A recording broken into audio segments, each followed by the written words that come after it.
السلام علیکم ورحمۃ اللہ وبرکاتہ نحمده ونصلی علی رسولہ الکریم اما بعد۔ آج کا سبق سن لیجئے۔ آج کے سبق کی سرخی ہے حضور صلی اللہ علیہ وسلم کی سیرت، پارٹ نمبر 30۔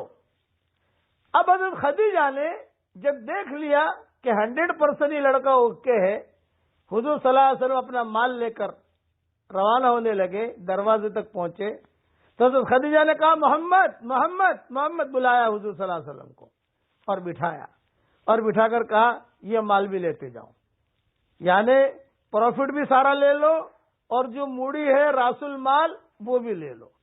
حضور صلی اللہ علیہ وسلم اور خوش ہو گئے، بھئی چلو جو پروفٹ تھا وہ تو ملا ہی، لیکن اور بھی زیادہ ملا، یہ بھی لیتے جاؤ۔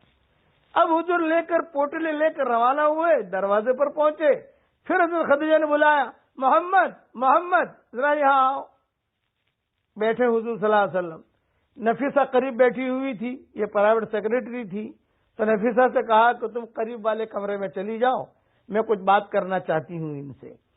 تو نفیسہ جو ہے وہ اٹھ کے چلی گئی۔ حضور صلی اللہ علیہ وسلم اور حضرت خدیجہ یہ دونوں کے دونوں تنہا ہیں، تو حضرت خدیجہ نے خود نے پوچھا کہ محمد تمہارا نکاح اور شادی کرنے کا ارادہ ہے؟ آپ نے فرمایا ہاں، میں بھی اس عمر کو پہنچ گیا ہوں کہ مجھے اس کی حاجت محسوس ہو رہی ہے۔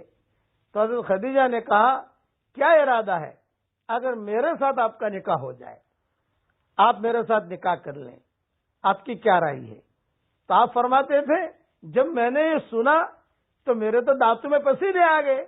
یہ دانتوں میں پسینے ایک مثال دے رہا ہوں کہ ایک تعجب کی بات ہوتی ہے، دانتوں میں پسینے آتے نہیں ہیں، لیکن یہ کہ ایک تعجب میں آدمی کہتا ہے کہ بھئی یہ کیا بات آ گئی میرے سامنے، یعنی میں شرمانے بھی لگا، جیسے کنوارا آدمی شرماتا بھی ہے، کنواری لڑکی شرماتی بھی ہے، ایک شرم بھی محسوس ہوئی، تھوڑا پسینہ بھی نکلا، اور جو ہے میرے پاؤں تلے کی زمین بھی، میں کہاں بیٹھا ہوں، تھوڑا یہ بھی خوشی بھی ہوئی کہ یہ عورت خود پیغام رکھ رہی ہے۔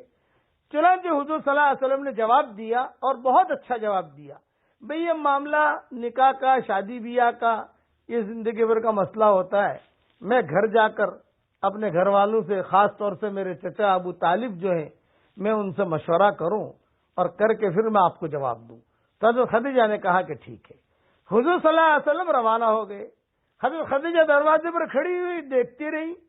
حضور بعض کتابوں میں، تاریخ کی کتابوں میں بھی لکھا ہے کہ آپ کے پاس مال تھا، مال تجارت جو نفع ہوا تھا، اور وہ لے کر روانہ ہوئے، تو کہتے تھے کہ مجھے اتنی خوشی ہوئی، ایک تو مال ملا، دوسرا خدیجہ نے نکاح کا پیغام رکھا، تو میں جو ہے میرا گھر کا راستہ ہی بھول گیا خوشی کے مارے۔ کبھی یہ گلی میں چلا جاتا، کبھی وہ گلی میں چلا جاتا، کبھی وہ گلی ہوتا ہے، کبھی کبھار ہمارے جو ساتھی ہوتے ہیں مدینہ منورہ، ہم کہتے ہیں ہمیں حرم شریف چھوڑ دو، تو وہ لے کر ہمیں احد کی طرف جاتے ہیں۔ ارے یہ تو احد کا راستہ ہے بھائی، تو مجھے حرم چھوڑنے کا کہہ رہا ہوں تو احد لے جا رہا ہے۔ ارے بولے مولانا میں جو ہے نا وہ آپ کو دیکھ کر بھول ہی گیا۔ میں نے کہا ایسے نہیں بھولا کرتے بھائی، حرم شریف جانا ہے، نماز پڑھنی ہے وہاں، تو یہ ہوتا ہے۔ تو آپ فرماتے تھے کہ میں راستہ ہی بھول گیا، میں کہاں ہوں، میرا گھر کہاں ہے۔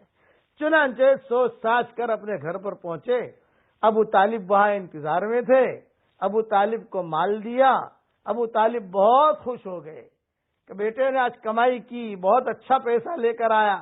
حضور صلی اللہ علیہ وسلم نے کہا بھی اتنا تو میرا حق بنتا تھا، لیکن یہ زیادہ دے دیا خدیجہ نے۔ اور پھر حضور نے کہا چچا ایک خوشخبری اور بھی ہے۔ تو چچا نے کہا بتاؤ کیا؟ یوں کہا کہ خدیجہ نے میرے ساتھ نکاح کا پیغام رکھا ہے۔ تو چچا نے جواب دیا ارے بیٹے تو نے خواب دیکھا ہوگا، یہ تو نے خواب دیکھا ہوگا، اس کے ساتھ تو مکہ والے پتہ نہیں کتنا نکاح کرنے کے لیے تیار ہیں، اور کیا یہ تو آپ نے فرمایا چچا خواب نہیں دیکھا، یہ صحیح بات ہے، آپ جا کر تحقیق کرو۔ تو تاریخ کی کتابوں میں لکھا ہے کہ ابو طالب نے وہ پوٹلی جو تھی مال کی وہ تو ایک طرف سنبھالی، گھر والوں سے کہا بھی اسے سنبھال کے رکھو، میں ابھی آتا ہوں، اور حضور صلی اللہ علیہ وسلم سے کہا تم آرام کرو، سفر کر کے آئے ہو، اور اب جو ہے میں جا کر ذرا پوچھ لوں۔ ابو طالب بھاگے بھاگے آ گئے خدیجہ کے پاس، حضرت خدیجہ کے پاس۔ دروازہ کھٹکھٹایا، نفیسہ نے دروازہ کھولا، پرائیویٹ سیکرٹری تھی وہ، اس نے دروازہ کھولا تو کہا کیوں آئے ہو؟ یہ کہا آپا سے ملنا ہے۔